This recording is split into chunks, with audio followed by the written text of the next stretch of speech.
Writing fiction. How to create drama on paper.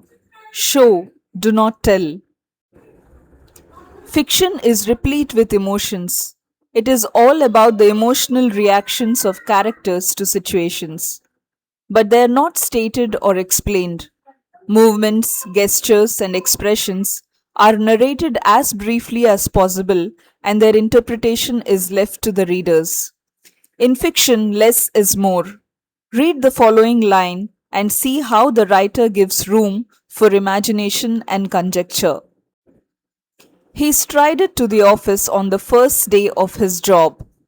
The word strided means more than its literal meaning to walk taking large steps. It reveals the person is happy that he bagged the job, is excited, confident, and maybe mildly nervous on his first day to office. He is expecting a great, fulfilling day ahead. This entire situation is condensed to one word. Brevity makes reading fiction an interactive and stimulating experience. Read some more, read some more such lines, look at the underlined verbs and phrasal verbs, and try to interpret the emotional and mental state of the characters with the help of the given clues. He glared at his son as he muttered an explanation for coming late. She sat staring at her computer screen. He stood gazing at the grotesque figures in the painting. She glanced over her book at the stranger sitting across the hall.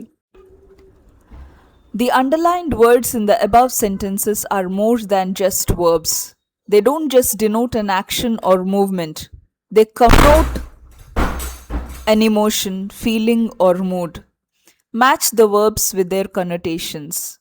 Baffled and intrigued, angry, nervous and guilty, curious.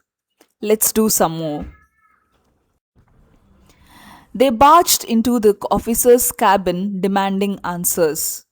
She stormed out of the room, leaving them to their loud and inane banter. He went straight into his room and slammed the door. He beamed as his son stood on stage, holding the award, and the whole auditorium reverberated with the applause. Outraged, piqued, upset, proud. She rolled her eyes and sighed as he began another story about his heroics in the military. She stood at the gate fidgeting, waiting for her son's return from school. The madman gnashed his teeth as they pinned him down to contain him. Anxious and restless, bored and tired, enraged and furious.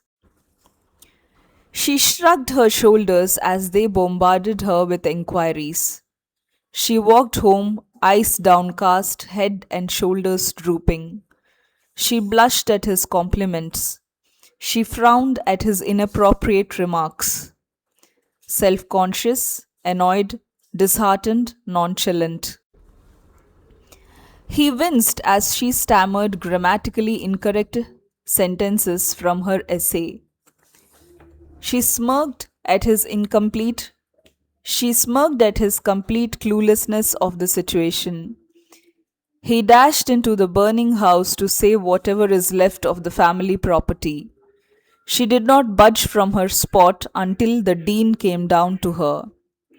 Desperate, amused, disturbed and offended, determined.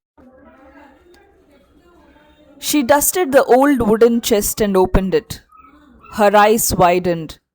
She slowly stretched out her hand to reach it, but quickly withdrew. She took a few moments and finally grabbed it. A grasp, a gasp escaped her mouth as she clutched it with both her hands. Use your imagination and write who the character is, what she has been searching for and for how long, how she finally found it, and what she would probably do with it. Roger found his brother who ran away from home 12 years ago. He bumped into him on the streets one day. Now dramatize the moment they met and write a snippet like the one in the previous slide. Use the clues below. Quiver, welled up, embraced, laughed, cried. Look in the thesaurus for other words which mean the same but have different shades of meaning.